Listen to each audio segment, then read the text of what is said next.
Charles Puyol datang ke Bali. Pantau talenta muda di Indonesia. Yo, Sobat Bola. Ada tamu spesial nih di Bali.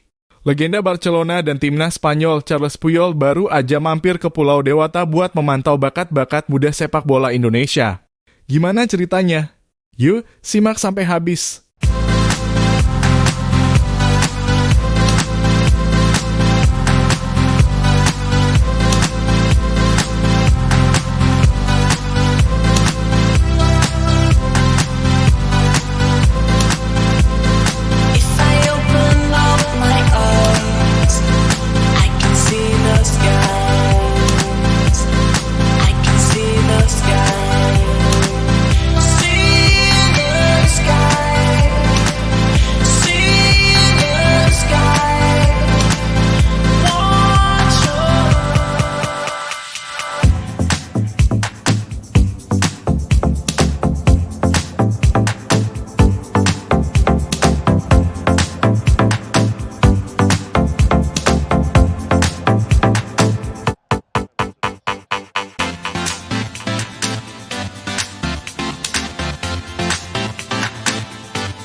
Puyol datang ke Bali, ngapain sih? Bukan buat liburan, gengs. Charles Puyol datang buat melihat langsung perkembangan talenta muda Indonesia. Nggak sendirian, dia juga ditemani banyak mantan pemain timnas Indonesia seperti Stefano Lillipali, Alberto Goncalves, Ismet Sofyan, Rafael Maitimo, Hasim Kipo, Eli Aiboy. Gak cuma itu. Dua pemain timnas putri, Salika Aurelia dan Agnes Hutapea, juga ikutan. Mereka semua berkumpul di Bali United Training Center, Gianyar, buat bermain bareng 11 pesepak bola muda berbakat yang berusia 13 hingga 17 tahun. Seru banget kan? Tujuan kegiatan mencetak bintang masa depan. Nah, kedatangan Charles Puyol ini nggak lepas dari peran Starball Indonesia yang dipimpin Febri Momor. Mereka yang memfasilitasi acara keren ini, gengs. Puyol sendiri berharap kegiatan ini bisa jadi pengalaman berharga buat para pemain muda. Dalam sesi coachingnya, back legendaris yang dikenal garang di lapangan ini kasih banyak masukan buat mereka yang berpartisipasi. Saya berharap banyak pemain-pemain muda Indonesia yang berbakat bisa berkembang dan suatu hari nanti menjadi pesepak bola profesional, kata Puyol. Mantap banget kan motivasinya? Kegiatan bisa ditonton di YouTube dan Instagram. Buat kalian yang penasaran gimana keseruannya, jangan khawatir. Semua momen epik dari pertandingan antara para legenda sepak bola Indonesia, timnas putri, dan pemain muda ini bisa diakses di YouTube dan Instagram Starball. Jadi jangan sampai kelewatan. Febri Momor sendiri sangat bersyukur acara ini bisa berjalan lancar. Senang melihat anak-anak muda Indonesia bisa bertanding dan menjadi rekan satu tim dengan pemain-pemain top di Indonesia. Tujuan acara ini juga untuk mempromosikan gaya hidup sehat, ujarnya. Gak hanya itu, Momor juga menegaskan bahwa ini adalah kesempatan langka bagi anak-anak muda yang punya mimpi jadi pesepak bola profesional. Ini pengalaman luar biasa bagi mereka. Apalagi ada Charles Puyol yang langsung kasih motivasi. Jangan sampai mereka menyerah mengejar cita-citanya, tambahnya. Masa depan sepak bola Indonesia semakin cerah. Dengan adanya acara seperti ini bisa jadi dorongan besar buat sepak bola Indonesia untuk terus berkembang. Banyak pemain muda yang butuh bimbingan dan pengalaman bermain bareng para legenda, dan kesempatan ini benar-benar berharga banget buat mereka. Jadi, gimana menurut kalian? Apakah Indonesia bisa mencetak bintang-bintang baru dari acara ini? Drop pendapat kalian di kolom komentar. Jangan lupa like, share, dan subscribe biar nggak ketinggalan update terbaru seputar dunia sepak bola. Halo, para pecinta sepak bola Indonesia. Kali ini kita bakal bahas sesuatu yang serius, tapi tetap asik buat didengar. Yap, kita ngomongin kenapa sepak bola Indonesia masih susah maju dibandingkan negara lain, khususnya Jepang. Nah, Coach Indra Syafri, ex-pelatih Timnas Indonesia U-Strip 20, punya pendapat menarik nih soal ini. Yuk, kita bahas. Indra Syafri dan Timnas U20 perjalanan yang berakhir kita semua tahu. Timnas Indonesia U20 gagal melaju ke Piala Dunia U20 setelah tersingkir di fase grup Piala Asia U20. Padahal persiapannya udah panjang banget. Akhirnya PSSI pun melakukan evaluasi besar-besaran. Ketua Umum PSSI Erick Thohir memutuskan buat melepas Coach Indra dari jabatannya sebagai pelatih kepala. Setelah kami di PSSI, baik saya, Wakil Ketua Umum, dan para exco mengadakan evaluasi, kami berkeputusan untuk melepas Coach Indra Syafri sebagai pelatih kepala Timnas U-Strip 20, ujar Erick Thohir. Meskipun begitu, Erick tetap mengapresiasi kerja keras Indra Syafri. Gak bisa dipungkiri, Coach Indra udah ngasih banyak gelar buat Indonesia seperti juara AFF U-Strip 19 2013 dan 2024 AFF U-Strip 22 2019 dan medali emas SEA Games 2023. Keputusan ini diambil secara profesional. Hubungan kami dengan Coach Indra tetap baik dan beliau masih akan menjadi bagian dari sepak bola Indonesia, tambah Erick. Sepak bola Indonesia versus Jepang, kenapa kita tertinggal? Sebelum pemecatannya, Coach Indra sempat mengutarakan pendapatnya tentang kenapa sepak bola Indonesia masih sulit berkembang dibanding Jepang. Uniknya, di awal pendiriannya, Jepang sempat belajar dari Indonesia, loh. Pada era Galatama, Jepang bahkan mendatangkan pemain kita, Ricky Yakobi, yang bermain untuk Matsushita Electric FC, dalam kurung sekarang Gamba Osaka. Namun sejak Jepang mendirikan liga profesionalnya pada 1992, mereka langsung tancap gas. Hanya butuh 6 tahun buat mereka pertama kali tampil di Piala Dunia 1998 dan sejak itu Jepang gak pernah absen di ajang tersebut. Saat ini Jepang berada di peringkat 24 dunia FIFA, sementara Indonesia masih tertahan di peringkat 152. Kenapa bisa sejauh itu bedanya? Salah satu faktor utama menurut Indra Syafri adalah jumlah pelatih. Krisis pelatih faktor penting di balik stagnasi sepak bola Indonesia. Bisa dibayangkan, pelatih kita hanya 7.000 orang. Sementara Jepang punya 80.000, ujar Coach Indra dalam wawancara di YouTube R66 Media. Padahal kalau dilihat dari jumlah penduduk dan luas wilayah, Indonesia itu jauh lebih besar dari Jepang. Minat masyarakat kita terhadap sepak bola juga tinggi banget. Tapi, kenapa kita masih tertinggal? Simple. Jepang lebih serius dalam mencetak pelatih berkualitas.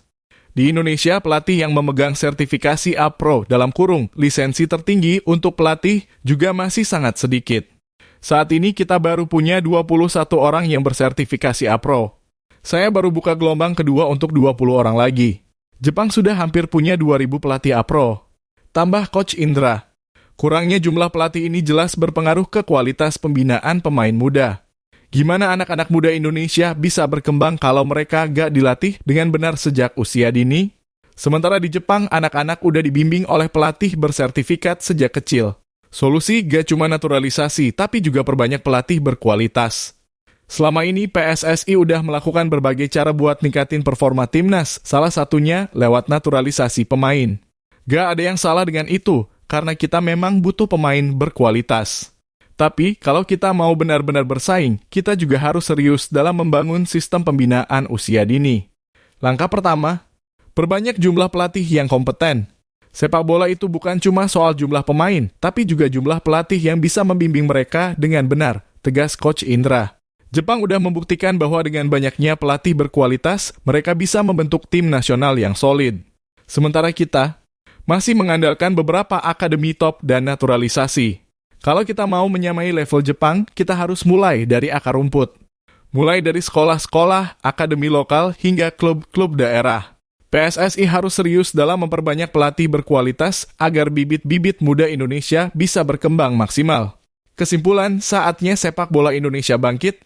Sepak bola Indonesia punya potensi besar. Kita punya banyak talenta, punya supporter yang luar biasa, dan punya kecintaan yang mendalam terhadap sepak bola. Tapi, kalau kita mau benar-benar maju, kita harus belajar dari Jepang. Bukan cuma soal kompetisi yang teratur atau fasilitas yang mumpuni, tapi juga soal jumlah dan kualitas pelatih. Dengan lebih banyak pelatih berkualitas, anak-anak Indonesia bisa berkembang lebih baik dan punya peluang lebih besar buat bersaing di level dunia. Jadi, gimana menurut kalian? Setuju gak kalau salah satu solusi buat sepak bola Indonesia adalah memperbanyak pelatih berkualitas? Tulis pendapat kalian di kolom komentar ya. Jangan lupa like, share, dan subscribe biar gak ketinggalan info terbaru seputar sepak bola Indonesia. Halo, pecinta sepak bola Indonesia. Kali ini kita bakal ngebahas sesuatu yang super menarik, kisah perjalanan Jordi Cruyff, putra dari legenda Johan Cruyff, sampai akhirnya terlibat dalam timnas Indonesia. Gimana ceritanya? Yuk, kita kulik bareng-bareng. Johan Cruyff. The ball was his friend, the street his playground. When the playground changed, his vision remained. He brought his total football and his unique interpretation. But he wanted to give us much more.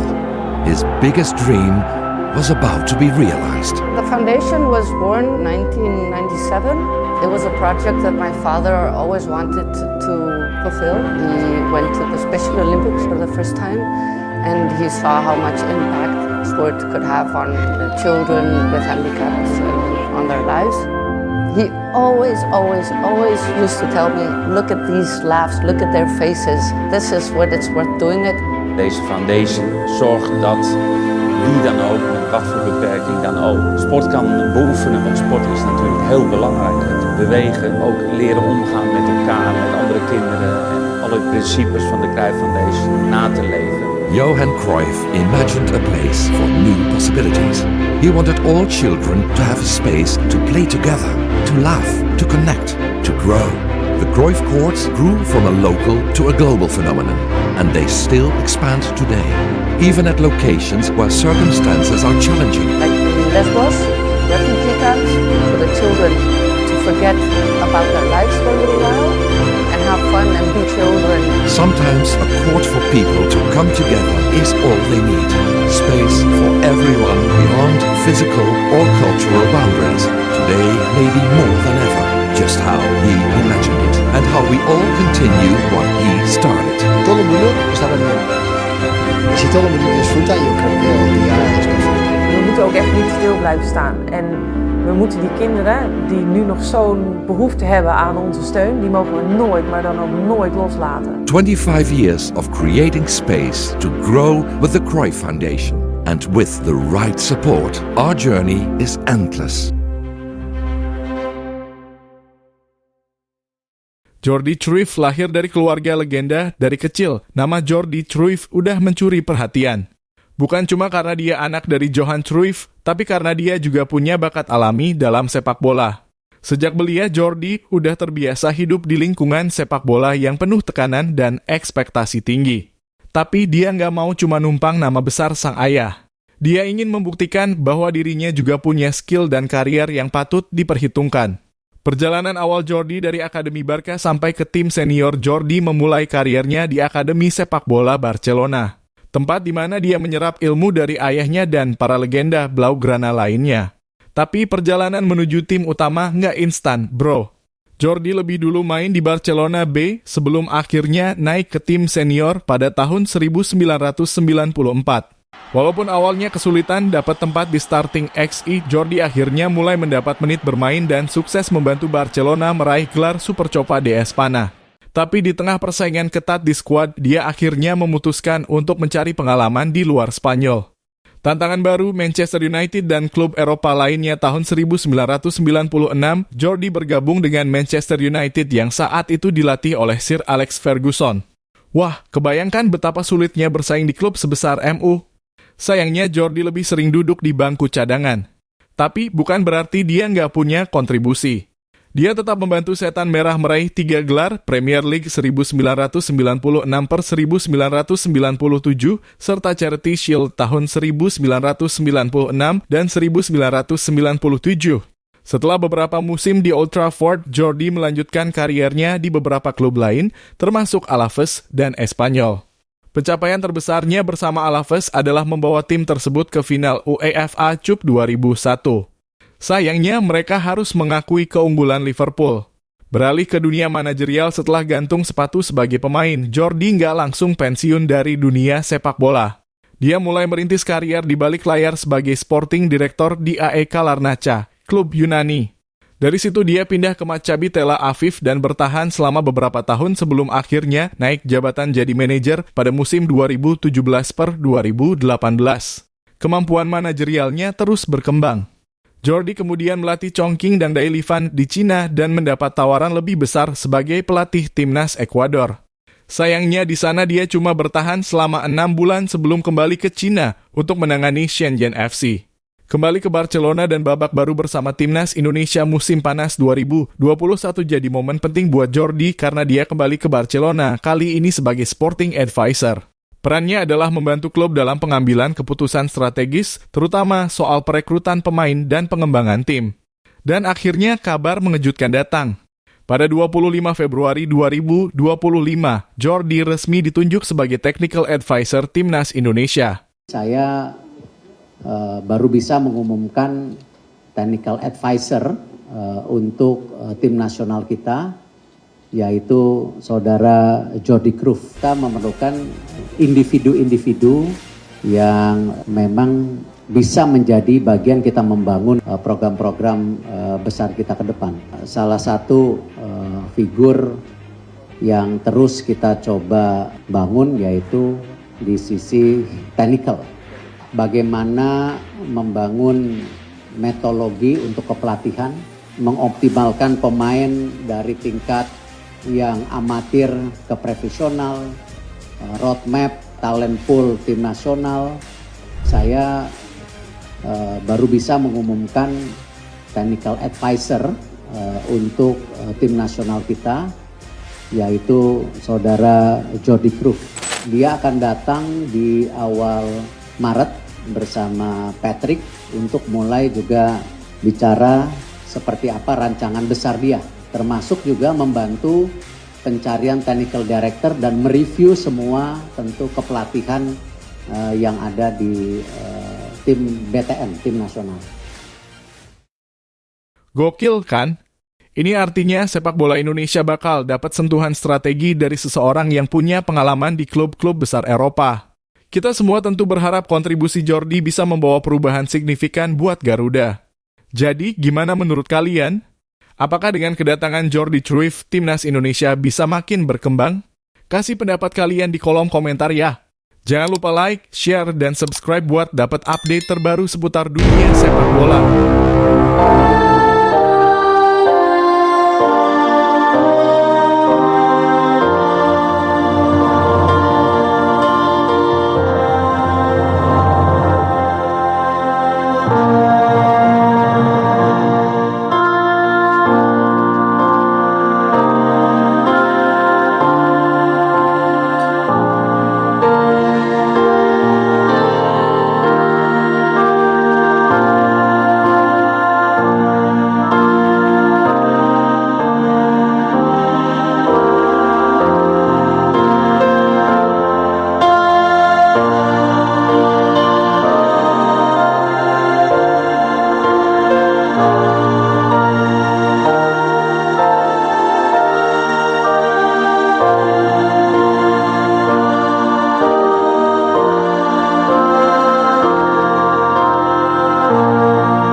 Selamat jalan Bejo Sugiantoro, legenda Persebaya dan sepak bola Indonesia. Kali ini kita harus mengabarkan berita yang cukup berat buat dunia sepak bola Indonesia. Salah satu legenda yang pernah mengharumkan nama Persebaya dan Timnas Indonesia, Bejo Sugiantoro, telah berpulang pada Selasa dalam kurung 25 Februari 2025, sore waktu Indonesia Barat. Dari informasi yang beredar, Bejo Sugiantoro kolaps saat mengikuti sebuah fun football. Yup, sepak bola memang sudah jadi bagian hidupnya sampai akhir hayat. Meski sempat dilarikan ke rumah sakit, takdir berkata lain, dan beliau menghembuskan napas terakhirnya. Kepergian Bejo meninggalkan duka mendalam, terutama bagi keluarga dan rekan-rekan sesama pesepak bola. Salah satu yang paling merasakan kehilangan tentu saja putranya, Rachmat Irianto, yang saat ini meneruskan jejak sang ayah sebagai pemain profesional di Persib Bandung. Buat yang belum tahu, Bejo Sugiantoro bukan nama sembarangan di sepak bola Indonesia. Pria kelahiran Sidoarjo ini adalah bek tangguh yang pernah jadi andalan Persebaya Surabaya dan Timnas Indonesia.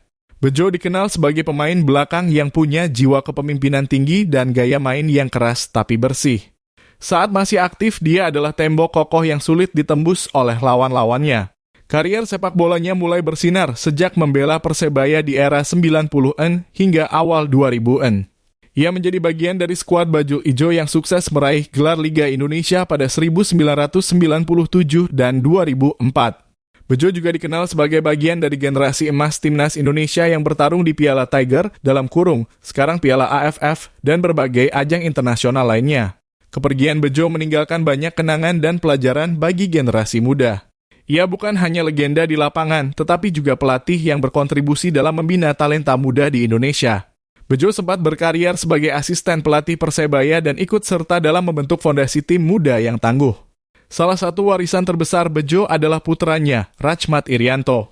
Pemain yang saat ini memperkuat Persib Bandung dan Timnas Indonesia ini adalah bukti nyata bahwa darah sepak bola mengalir kuat dalam keluarga mereka. Banyak yang berharap Rian, sapaan akrabnya, bisa melanjutkan warisan sang ayah dan membawa nama sepak bola Indonesia semakin berkibar. Berita duka ini langsung membuat banyak pihak di dunia sepak bola Indonesia bersedih. Mantan rekan setim pelatih hingga para supporter Persebaya dan Timnas Indonesia menyampaikan ucapan bela sungkawa di media sosial. Turut berduka cita atas kepergian Bejo Sugiantoro, salah satu bek terbaik yang pernah dimiliki Indonesia. Selamat jalan, legenda, tulis salah satu akun supporter. Banyak juga yang mengenang momen-momen heroik Bejo saat masih bermain.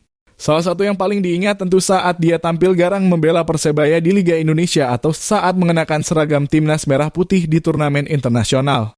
Kepergian Bejo Sugiantoro adalah kehilangan besar bagi sepak bola Indonesia. Namun semangat dan dedikasinya akan terus menjadi inspirasi bagi para pesepak bola muda di tanah air. Selamat jalan, legenda. Semoga tenang di sisinya dan terima kasih atas semua jasa dan kenangan indah yang telah diberikan untuk sepak bola Indonesia.